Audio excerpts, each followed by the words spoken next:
ஸ்ரீ குருபியோ நமக. அனைவருக்கும் நமஸ்காரம். மத்ஸ்ய ஜெயந்தி நன்னாளில் புனிதமான மத்ஸ்யாவதார கதையை கேட்பவர்கள் படிப்பவர்களது பாபங்கள் அனைத்தும் நீங்கி அவர்களது அபிலாஷைகள் அதாவது விருப்பங்கள் அனைத்தும் நிறைவேறும் என்பது உறுதி. நாம் மத்ஸ்யாவதார கதையும் நாராயணியத்திலிருந்து தசகம் 32 மத்ஸ்யாவதாரம் ஸ்ரீமத் பாகவத புராணத்தில் உள்ள மத்ஸ்ய ஸ்தோத்திரம் பார்க்கலாம். உலகில் தர்மம் அழிந்து அதர்மம் ஓங்குகிற சமயம் நான் அவதரிப்பேன்னு பகவான் கிருஷ்ண பரமாத்மா கீதையில சொல்றார். வைகுண்டத்தை இருப்பிடமாக கொண்டிருக்கும் பரம்பொருள் திருமால் பூலோகத்தை காப்பதற்காக பல சமயங்கள்ல பல்வேறு அவதாரங்கள் எடுத்தார். அவருடைய அவதாரங்களை சிறப்பாக தசாவதாரம் என்று குறிப்பிடுவர். பெருமாள் எடுத்த 10 அவதாரங்களை பற்றி சுகபிரம்மர் பரீட்சித் மகாராஜாக்கு உபதேசம் செய்தார். சுகரை பார்த்து பரீட்சித் மகாராஜா கேட்கிறார், ஹே ரிஷிவந்தே, எதற்காக பகவான் ஹரி ஒரு சாதாரண கர்மவசினான புருஷனை போல உலகத்தாரனால நிந்திக்கப்படக்கூடியதான தாமச பிரகிருதியாக சகிக்க கூடாத ஒரு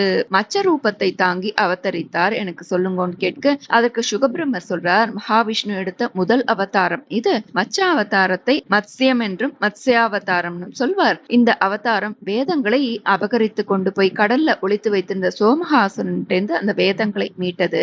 அதுக்குண்டான கதையை சொல்றேன் கேளு. படைக்கும் தொழிலை செய்பவர் பிரம்மா. பிரம்மா உறங்கக்கூடிய காலமே உலகத்தின் பிரளய காலம். அவர் திரும்பவும் விழிக்கும் போது புது உலகம் சிருஷ்டிக்கப்படும். அவர் ஒரு சமயம் உறங்கிட்டு இருந்தார். அப்போ அவருடைய வாயிலிருந்து வேதங்கள்லாம் தாமே வெளிவந்திருந்தது. அதை பார்த்த ஹைகிரீவன் தன்னுடைய யோக சித்தினால அந்த வேதங்களை எல்லாம் திருடி கொண்டு போய் ஒளிச்சு வச்சிடுறான். வேதங்களுடைய உதவினால்தான் பிரம்மா தன்னுடைய படைக்கும் தொழிலை செஞ்சுன்னு வர்றார். அதை கெடுக்கிறதுக்கு ஹைகிரீவன் எப்படி செஞ்சிடறான்? உலகத்தில் உள்ள அறம் ஒழுங்காக நிறைவேறணும்னா வேதத்தின் துணை அவசியம். அதனால் ஹைகிரீவனால் திருடி மறைக்கப்பட்ட அந்த வேதங்களை மீட்பதற்காக பரந்தாமன் மீனாக அவதரித்தான். ஸ்ரீமன் நாராயணன் எடுத்த மத்ஸ்யாவதாரத்துல சத்தியவிரதன்ற பெயருடைய ராஜரிஷி இருந்தான். அவன் நாராயணன் மேல அளவில்லாத பக்தி கொண்டவன். அந்த ஹரிபக்தன் வேறு உணவு எதுவுமே அருந்த மாட்டான். தண்ணீரை மட்டுமே உட்கொண்டு ஒரு நோன்பு இருந்து வந்தான். இப்போ நடக்கக்கூடிய கல்பத்துல மனுவாக விளங்கும் விவஸ்வானம் இந்த சத்தியவிரதன் தான். அந்த காலத்துல அந்த நாட்டின் தேசாதிபதியாகவும் அவன் இருந்தான். ஒரு நாள் கிருத்தமாலான்ற அந்த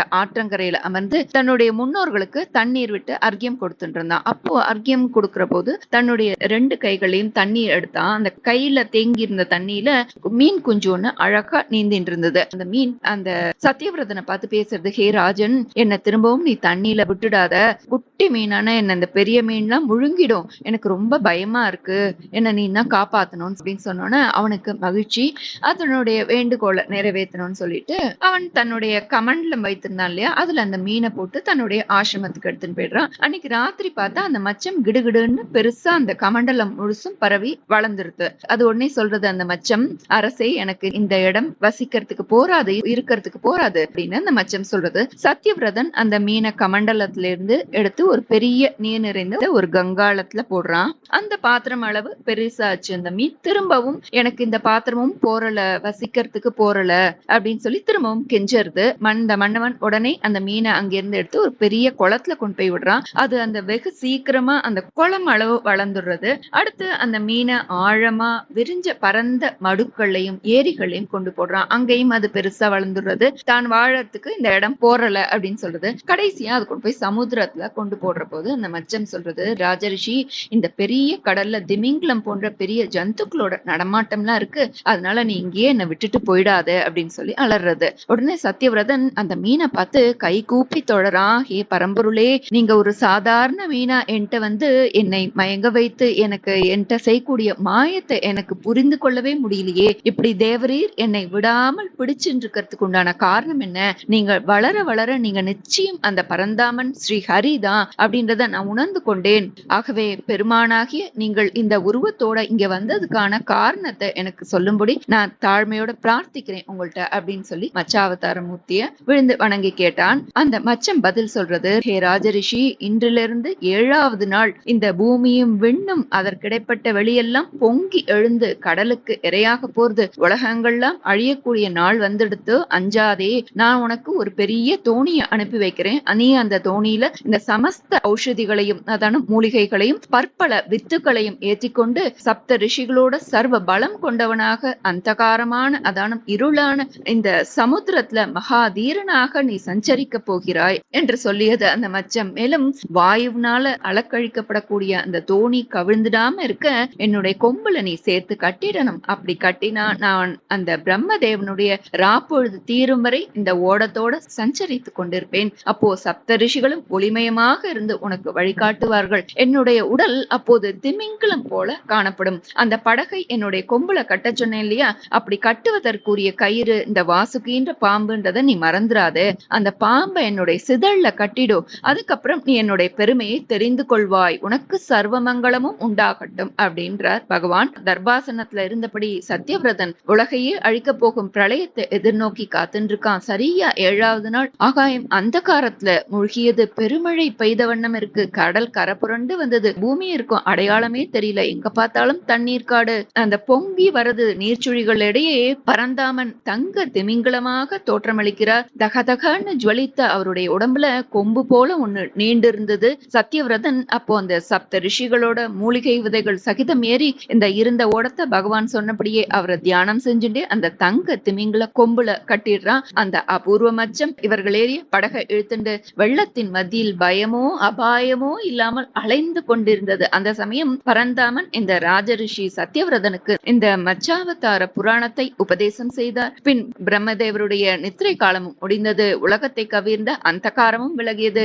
ஒளிப்படலங்கள்லாம் வர ஆரம்பித்தது. ஓயாது பெய்த மழையும் நின்றது. எங்க பார்த்தாலும் பொங்கி பெருகியது இல்லையா தண்ணீர், அதெல்லாம் வடிய ஆரம்பித்தது. மச்சமூர்த்தி ஓடத்தை கரை சேர்த்தார். சத்யவிரதன் அந்த நேரம் பிரம்மனை குறித்து பிரார்த்தனை செய்தான். நித்திரையில இருந்தார் இல்லையா பிரம்மதேவன், அவரும் உடன் அவன் முன்பு பிரத்யட்சமானார். மீண்டும் அவர் தன்னுடைய சிருஷ்டியை தொடங்க நினைக்கிறார். அப்போதான் வேதங்கள் மறைந்த விவரம் அவருக்கு தெரிய வருது. உடன் பிரம்மா ஸ்ரீ ஹரியை நோக்கி தியானம் செய்தார். அது சமயம் அச்சமூர்த்தியாக இருந்த பகவான் வேதங்களை ஹயக்ரீவன் ஒளித்து வச்சிருக்கிறத அறிந்து வெள்ளத்துக்குள் புகுந்து அவனுடைய போர் புரிந்தார். அவனிடமிருந்து வேதங்களை மீட்டு பிரம்மாவிடம் கொடுத்து மறுபடியும் சிருஷ்டியை தொடங்கும்படி சொன்னார். இப்படியாகப்பட்ட கல்பத்தில் சத்யவிரதன் வைவிஸ்வதமனு என்ற பெயருடன் ராஜ்ய பரிபாலனம் செய்து வரலானான். இந்த மச்சாவதார மூர்த்தியை பிரார்த்தனை செய்பவர்களுக்கும் அவரது சரித்திரத்தை பயபக்தியோடு சிந்தித்து அவரை தியானம் செய்பவர்களுக்கும் சகல சம்பத்தும் ஞான யோகமும் உண்டாகும் அப்படின்னு சொல்லப்படுறது. மச்சமூர்த்தி ஆலயங்கள் மிக குறைவு. ஊத்துக்கோட்டை நாகலாபுரத்தில் வேதநாராயண சுவாமி எனும் பெயரில் பெருமாள் சேவை சாதிக்கிறார். அற்புதமாக மச்சாவதார கோலத்திலே அருள் புரியும் திருத்தலம் இது.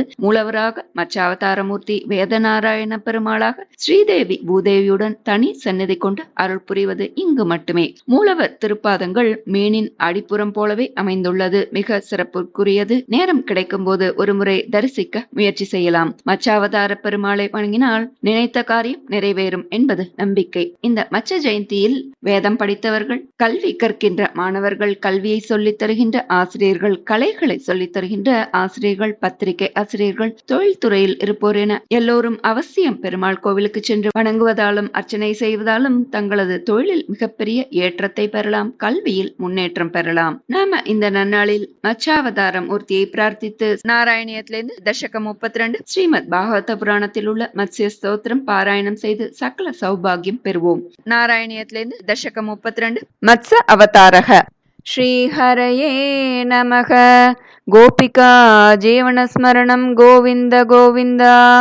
புரா ஹயக்ரீவ மகாசுரேன ஷஷ்டாந்தராந்தோத்யத காண்டகல்பே நித்ரோன்முக பிரம்ம முகாத்ருதேஷு வேதேஷ்வதித்ஸ கில மத்ஸ்ய ரூபம் சத்யவ்ரதஸ்ய த்ரமிலாதிபர்த்துஹ நதி ஜலே தர்ப்பயதஸ்ததானீம் கராஞ்சலௌ சஜ்வலிதாக்ருதிஸ்த்வம் அதృశ్யதாः கஷ்சன பாலமீனக க்ஷிப்தம் ஜலே த்வாம் சகிதம் விலோக்ய நின்யேம்புபாத்ரேண முனிஸ்வகேகம் ஸ்வல்பைரகோபிः கலஷீம் ச கூபம் வாபீம் சரश्चानशिषे விபோ த்வம் யோக பிரபாவாத் பவதாக்ஞயைவ நீதஸ்ததஸ்த்வம் முனினா பயோதிம் பிருஷ்டோ முனா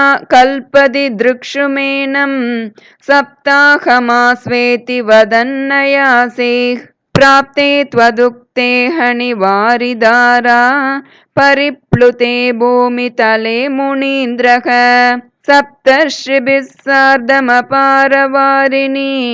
उद्गूर्णमानः शरणं ययौ त्वां दरान् त्वदादेशकरीमवाप्तां नौरूपिणी मारुरुहस्तदा ते तत्कम्पकम्प्रेषु च तेषु भूयः त्वमम्बुधेराविरभूर्महीयान् जशाकृतिं योजनलक्षदीर्घां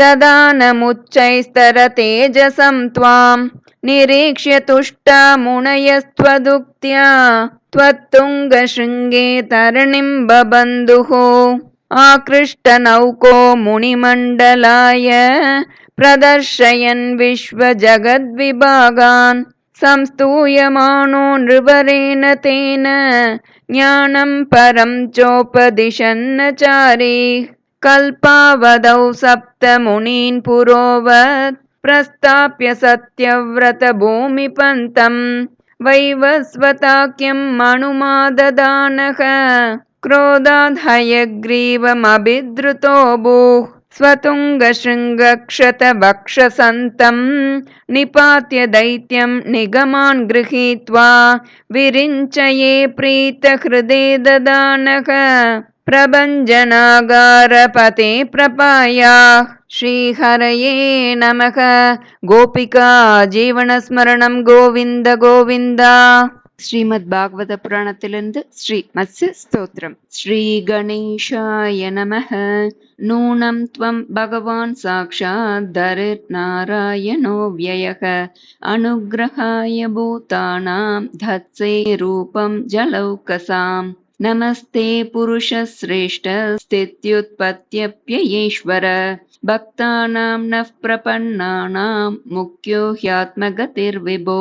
सर्वे लीलावतारास्ते भूतानां भूतिहेतवः ज्ञातुमिच्छाम्यदो रूपं यदर्थं भवता धृतं न ते रविन्दाक्षपदोपसर्पणं मृषा भवेत् सर्वसुहृत्प्रियात्मनः यतेतरेषां पृथगात्मनां सतामदीदृशो यद्वपुरद्भुतं हिनः।